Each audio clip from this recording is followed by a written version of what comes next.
Hello everyone, আসসালামু আলাইকুম। আশা করি তোমরা সবাই বেশ ভালো আছো।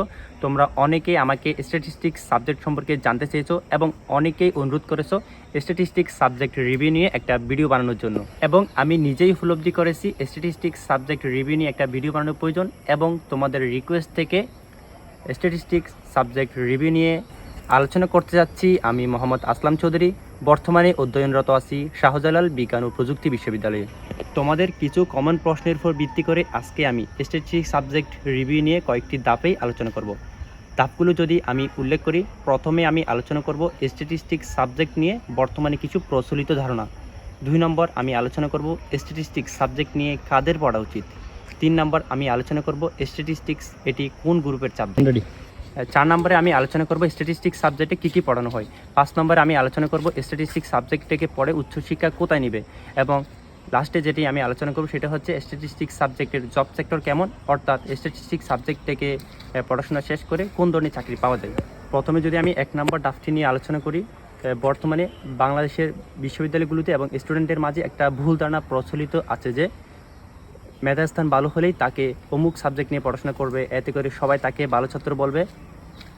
এতে করে দেখা যাচ্ছে বেশিরভাগই স্টুডেন্টই তাদের নিজেদের আগ্রহ থেকে কোনো সাবজেক্ট সম্পর্কে জেনেই পড়তে যায় না, কিন্তু বিষয়টি এমন হওয়া উচিত ছিল তাদের, অর্থাৎ একজন স্টুডেন্টের কোন ধরনের বিষয়ের প্রতি ভালো লাগা কাজ করতেছে এবং ওই বিষয়গুলো সম্পর্কে ভালোভাবে জেনেই পড়তে যাওয়া। তো বাংলাদেশের বিশ্ববিদ্যালয়গুলোতে যখন সাবজেক্ট চয়েসের রেজাল্ট প্রকাশিত হয় তখন অনেকেই স্ট্যাটিস্টিক্স সাবজেক্টটি দেখে হতাশ হয়ে যায়।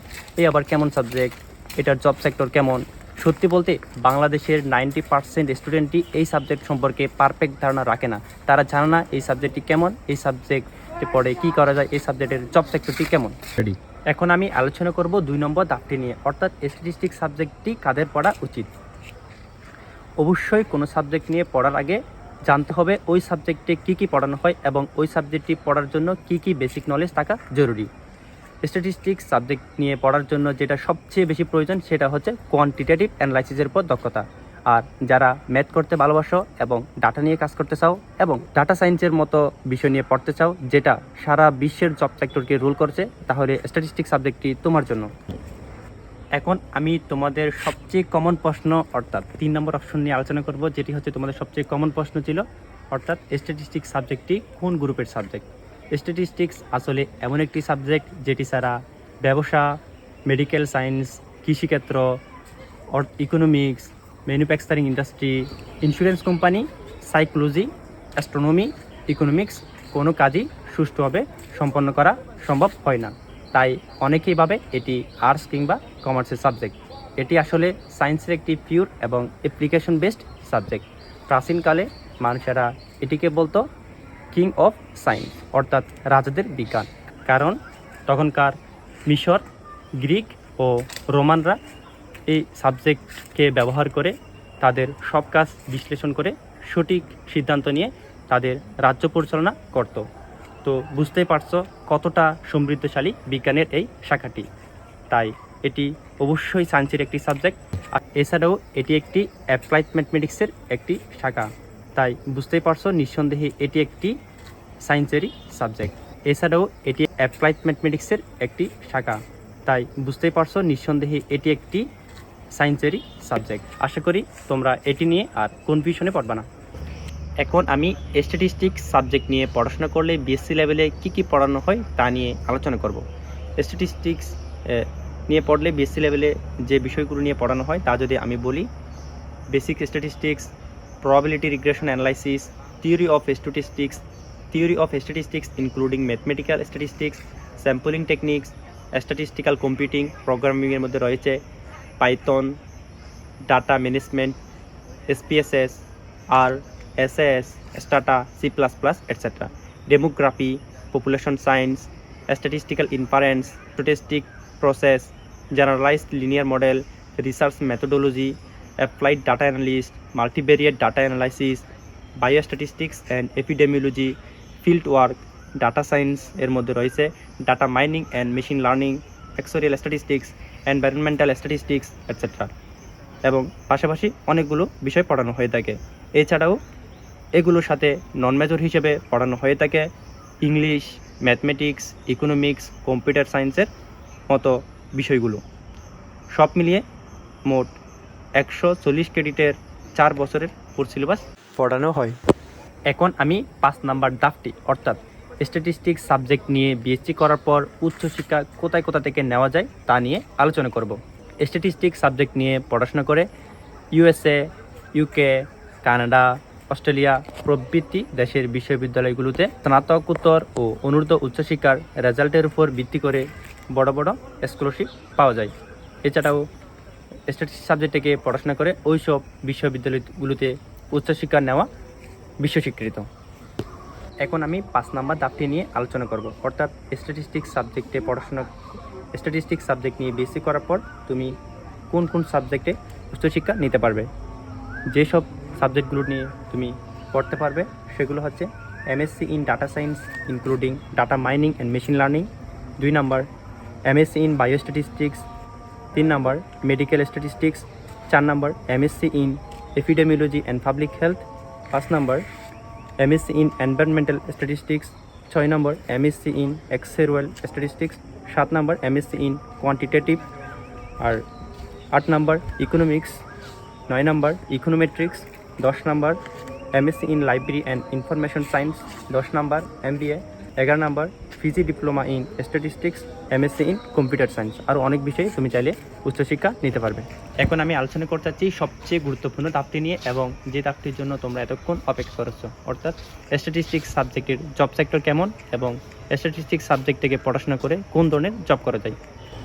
হয়তো তোমার স্বপ্ন ছিল সিএসসি সাবজেক্ট নিয়ে পড়াশোনা করে গুগল বা মাইক্রোসফটে চাকরি করবে।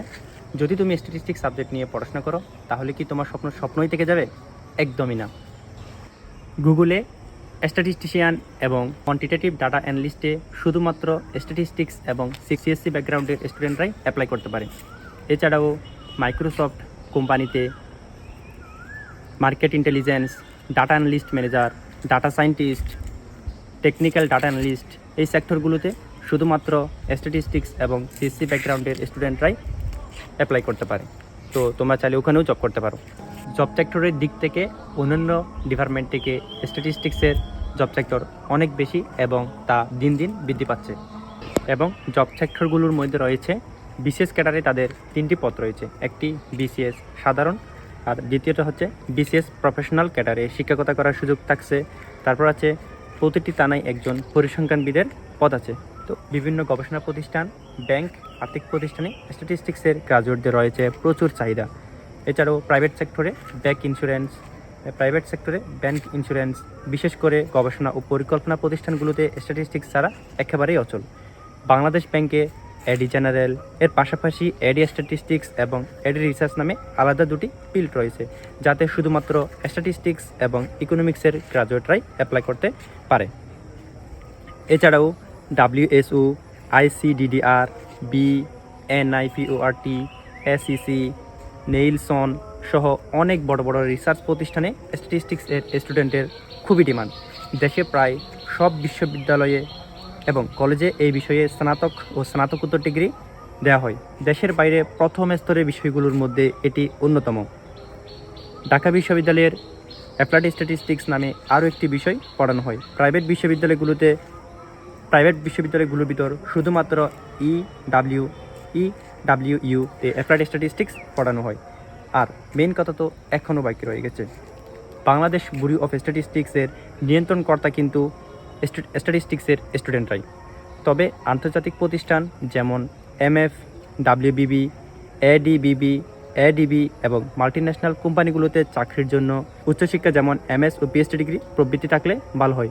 আইটি থেকে শুরু করে economics, automobile, Pharma company, medicine, psychology, marketing, public health, biology, এমনকি প্রায় প্রতিটি ইন্ডাস্ট্রিতে product development, manufacturing, quality control etcetera সেক্টরে তোমাদের চাহিদার কথা বা নাই বললাম।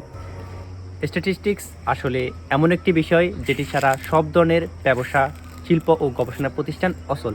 মৌলিক বিষয়গুলোর মধ্যে স্ট্যাটিস্টিক্সের বাণিজ্যিক চাহিদা সব সময় অন্য সাবজেক্ট থেকে বেশি।